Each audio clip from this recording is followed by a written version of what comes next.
안녕하십니까 재림 성도 여러분. 우리가 12주 동안 출애굽의 모든 여정을 하나씩 살펴보았습니다. 이제 오늘이 마지막 시간입니다. 기억절의 말씀을 보겠습니다. 구름이 회막에 덮이고 여호와의 영광이 성막에 충만하며 낮에는 여호와의 구름이 성막 위에 있고 밤에는 불이 그 구름 가운데에 있음을 이스라엘의 온 족속이 그 모든 행진하는 길에서 그들의 눈으로 보았더라. 아멘. 우리가 오늘 배우게 될 제13과의 제목은 조금 전에 기억절을 통해서 말씀드렸듯이 성막입니다. 다른 말로 성소라고 하기도 하죠.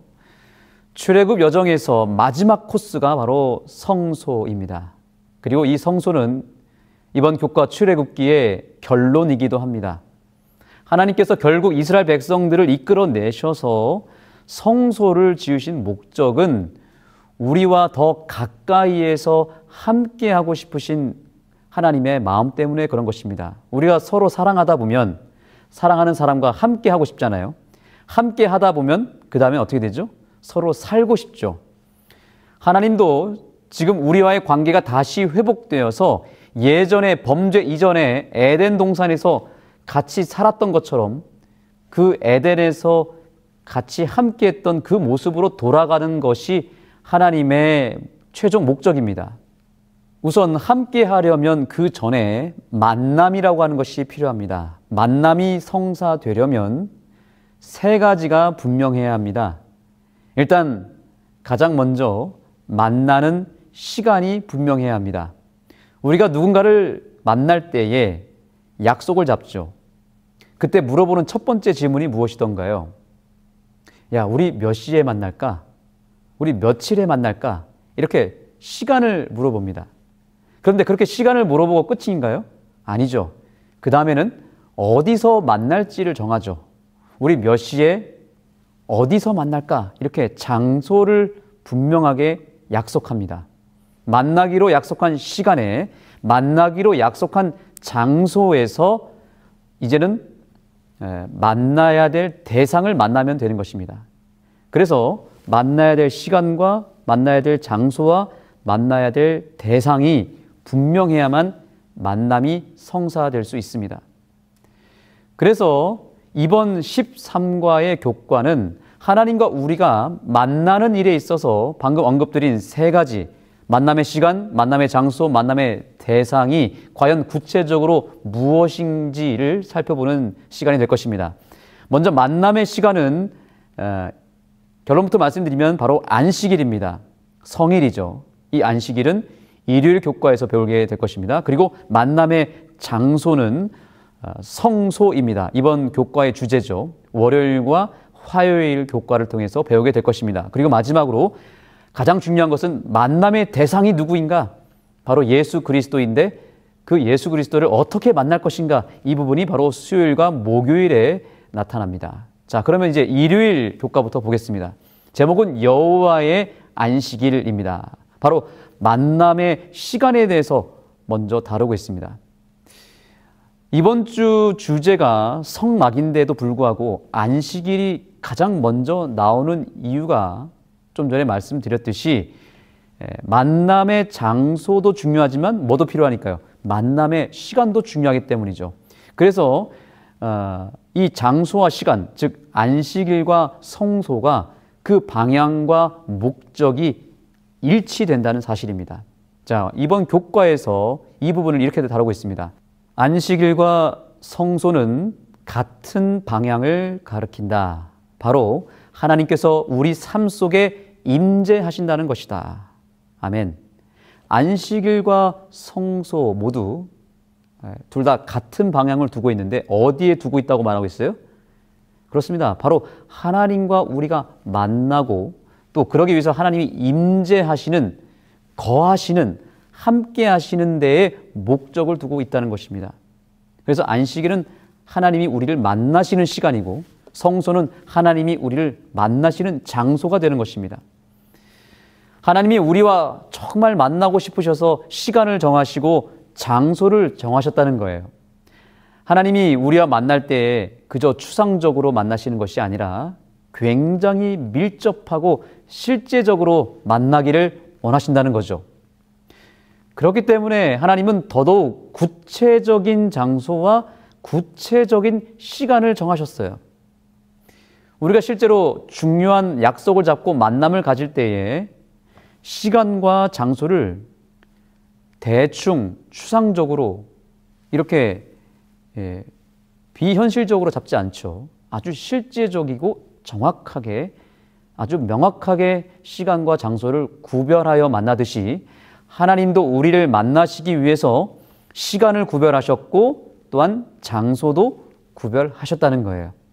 교과의 본문에서 이렇게 말합니다. 안식일은 하나님의 창조하시고 구원하시는 역사를 생각하게 하고 당신의 백성과 함께 거하기를 원하시는 하나님을 바라보게 한다. 아멘.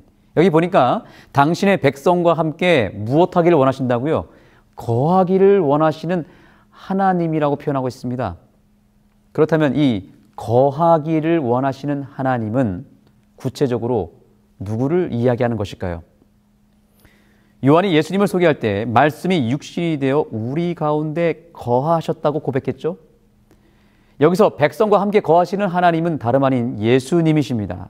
그렇다면 안식일은 어떤 날인가요?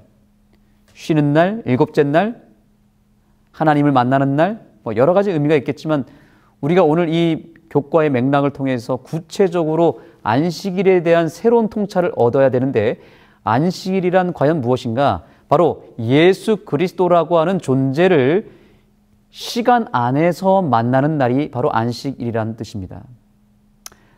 안식일은 어쩌면 예수 그리스도라고 하는 존재를 시간으로 환산한 날입니다. 예전에 제가 한번 말씀드린 기억이 있습니다. 예수님을 공간으로 표현한 것이 성서고요. 또 예수님을 책으로 표현한 것이 성경이라면 예수님을 시간이라고 하는 단위로 표현한 것이 있다면 그것이 바로 안식일이라고 우리는 믿을 수 있습니다. 예수님이라고 하는 존재와 인격이 안식일이라고 하는 그 시간을 통해서 우리에게 실제적으로 내 안으로 거하시는 날이 바로 안식일인 것입니다. 시간을 창조하셨고 또한 안식일의 주인이 바로 자기 자신이라고 고백하셨던 예수님께서는 실제로 우리가 안식일의 시간 속으로 들어갈 때 우리가 예수님 안으로 들어가는 경험을 하게 만들어 주신다는 것입니다. 그러므로 우리가 안식일을 어기고 혹 안식일을 더럽힌다면 우리는 예수 그리스도를 향하여 거절하고 예수님을 거부하는 것이 되고 예수님에 대한 믿음을 더럽히는 것과 같은 것입니다. 저는 개인적으로 예수님이 안식일을 통해서 안식일의 시간에 특별히 더 우리를 위하여 가까이 만나신다고 저는 믿습니다. 왜요? 이 시간을 정하신 분이 누구기 때문에 그렇죠? 예수님이 이 시간을 정했기 때문입니다. 이 날이 다른 날보다는 분명히 특별한 무엇인가가 있기 때문에 예수님께서는 이 날을 구별하시지 않았을까요?